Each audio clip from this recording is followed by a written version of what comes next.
지금 오늘 상향 조정된 건 솔브레인, 원익QNC, 심텍, 이수페타시스, 한국가스공사가 되겠고요. 유지는 BGF 리테일이 신규로 들어갑니다. 그리고 코웨이, 아모텍, SKC, LG 에너지 솔루션, 그리고 하향 조정된 거는 연우와 YG 엔터테인먼트가 포함되어 있습니다.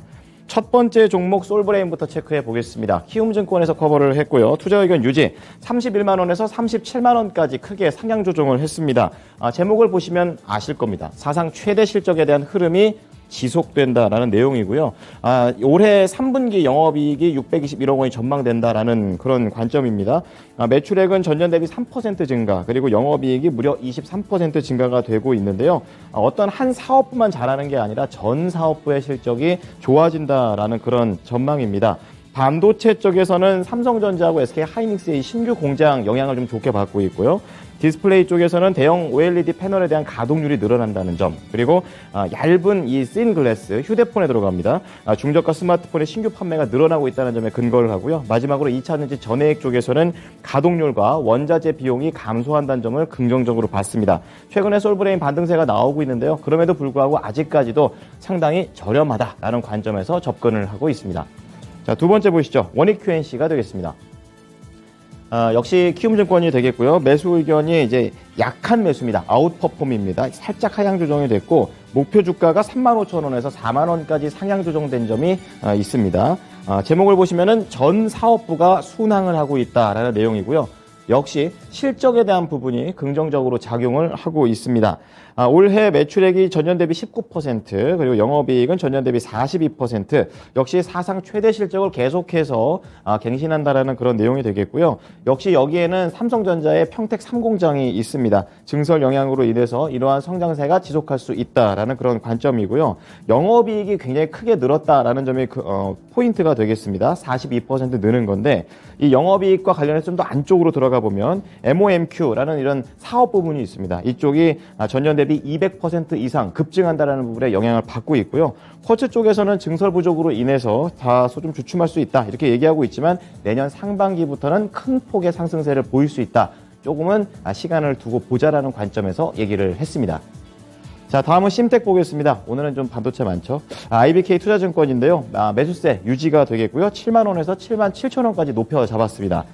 제목은 누가 봐도 우등생이다라는 그런 내용인데요. 전체적으로 시장 업황도 좋고요. 그렇기 때문에 실적도 좋다라는 관점입니다. 패키징 기판 산업 같은 경우에는 새로운 경쟁자가 들어오기가 조금 어려운 그런 구조적인 모습이 있기 때문에 투자적인 매력이 높아진 상황, 어느 정도 심텍이 자리를 잡는다라는 그런 관점이고요.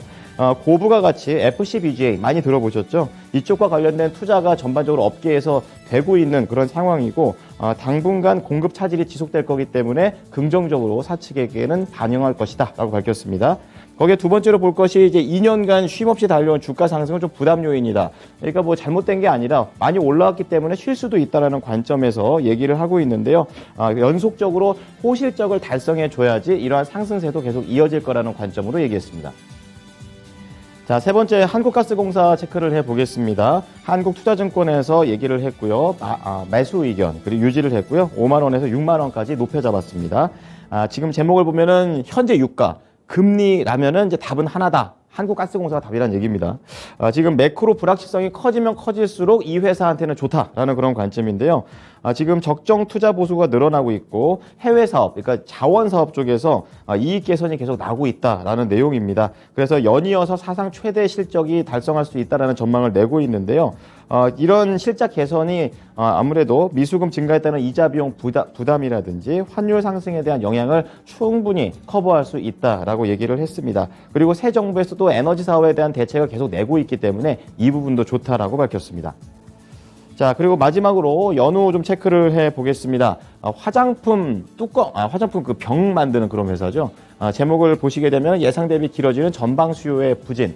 그야말로 좀 안 좋다는 내용입니다. KB증권에서 얘기를 했고요. 매수 의견 유지 33,000원에서 3만 원까지 내립니다. 올해 3분기까지는 중국의 봉쇄 영향을 좀 계속 받을 것이다 라는 그런 내용인데요. 올해 실적 전망이 매출액이 전년 대비 0.3% 조금 늘고요. 그리고 영업이익은 20%나 감소한다고 얘기했습니다. 시장의 예상치를 하회할 정도로 좀 부진한 그런 내용이 지금 전망되고 있는데요. 특히 이 내수 매출액 쪽에서는 10% 이상의 감소세가 나오는데 이제 여기가 이제 중국 봉쇄에 따른 그런 영향입니다. 올해 3분기까지는 간다는 내용이고요. 다만 이 관련된 리스크는 올해 하반기로 가면 갈수록 많이 풀어질 거기 때문에 큰 걱정까지는 하지 말자라고 당부를 했습니다. 그리고 반면에 수출 매출은 좋다고 얘기했는데요. 13% 늘고 견조한 성장세라고 평가를 하고 있습니다. 이 배경이 될 수 있던 것은 이제 미국에 대한 영업 그리고 유럽에 대한 영업 판매 방식을 좀 연후가 바꿨기 때문에 이 부분이 긍정적으로 작용할 것이다라는 관점에서 얘기를 했습니다. 네, 지금까지 오프닝 리포트였습니다.